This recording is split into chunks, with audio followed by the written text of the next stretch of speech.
Shri Venkateswara gold తాకట్టులో ఉన్న మీ బంగారాన్ని విడిపించి కొనబడును.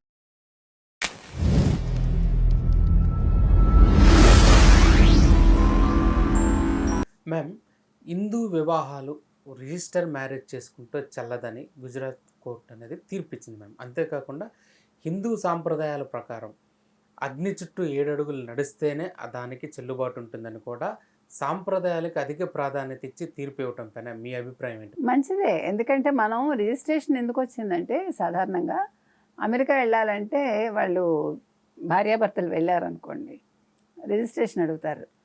అంటే మ్యారేజ్ రిజిస్ట్రేషన్ సర్టిఫికేట్.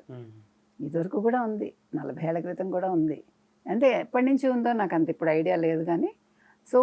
కానీ మనకి హిందూ సంప్రదాయంలో మనకి అగ్నికి చాలా ప్రాధాన్యత. మనం పంచభూతాల సాక్షిగానే పెళ్లి చేసుకుంటాం. గాంధర్వ వివాహాలు అలాగే జరిగాయి కదా, దుష్యంతుడికి కానీ ఎవరికి కానీ. పూర్వం రాజులు ఎవరినైనా మోహిస్తే వెంటనే గాంధర్వ విధిలో చేసుకోవటం అంటే ఏంటి, ఈ పంచభూతాల సాక్షిగా నిన్ను పెళ్లి చేసుకుంటున్నాను అనేవాడు. ఎక్కడైనా మనకి అగ్ని అనేది చాలా పవిత్రమైనది అని. ఇప్పుడు మంట లేకపోతే, అగ్ని లేకపోతే మనం ఉంటామా? ఎక్కడ పుట్టింది మనకి? 2 చెకుముకి రాళ్లతో పుట్టింది మనకి అగ్ని. సో అగ్ని మనకు అన్ని రకాలుగా, ఎందుకంటే అగ్ని పునీతమైందని కదా, అది చాలా పవిత్రమైంది. అందుకని దాని చుట్టూ మనం 7 అడుగులు నడుస్తాం.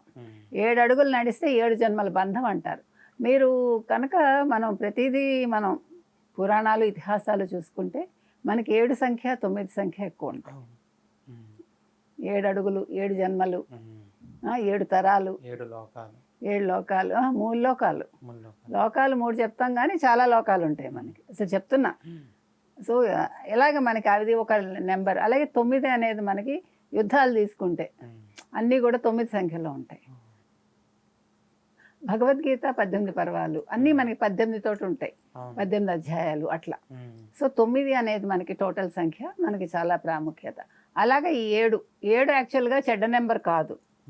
మనకి హిందూ సంప్రదాయంలో 7కి చాలా ప్రాముఖ్యత. అందుకే చెప్తున్నాను, 7 అడుగులు నడవడం అంటే 7 జన్మలు కలిసి నడుస్తారని, లేకపోతే 7 జన్మలుగా వీళ్ళు కలిసి ఉన్నారు అని అట్లా కొన్ని సంప్రదాయంగా చెప్తారు. సో ఇప్పుడు ఏంటంటే మీరు 7 అడుగులు నడవకపోతే, అంటే సప్తపది చుట్టూ తిరగకపోతే ఇది చెల్లదు. ఎప్పుడు చెల్లదు? మీరు విడాకులకు అప్లై చేస్తే చెల్లదు. అందుకోసం చేసుకోమన్నారు. ఇప్పుడు వీళ్ళకి కూడా మంచిదే కదా. ఇప్పుడు మీకు పెళ్ళి అనేది అగ్ని చుట్టూ తిరిగి చేసుకుంటేనే మీకు కోర్టు కూడా అంగీకరిస్తుంది, లేకపోతే చెల్లదు. మీకు తెలుసా? మీకు ఇప్పుడు మీరు ఇంట్లో తాళి కట్టారు అనుకుందాం ఒక అమ్మాయికి, మీరు విడాకులు తీసుకునేటప్పుడు అది చెల్లదు. ఇది ఇవాళ కొత్తగా వచ్చింది కాదు. సో అప్పుడు ఏమవుతుంది, మీరు ఒక 6 నెలలు విడిపోయాక అతను మీ మీద క్లెయిమ్ చేయలేడు. మీరు కావాలంటే వెళ్ళి లాయర్ని అడగండి, చెప్తారు. It's a fact. కాబట్టి ఇవాళ గుజరాత్ హైకోర్టు చెప్పింది ఇది ఆల్రెడీ ఉన్నదాన్ని వాళ్ళు పునరుద్ఘాటించారు అంతే. కాబట్టి చక్కగా మీరు అగ్ని చుట్టూ తిరిగి ఏం లేదండి, సింపుల్గా హిందూ వివాహం ప్రకారం చేసుకున్నారనుకోండి, అది చాలా ఆనందాన్ని ఇస్తుంది. ముందు భార్యాభర్తల మధ్య ఒక అనుబంధాన్ని పెంచుతుంది.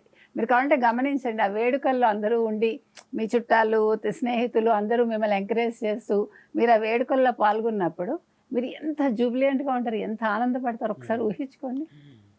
ఆ తేడా ఉంటుంది కదా, అది.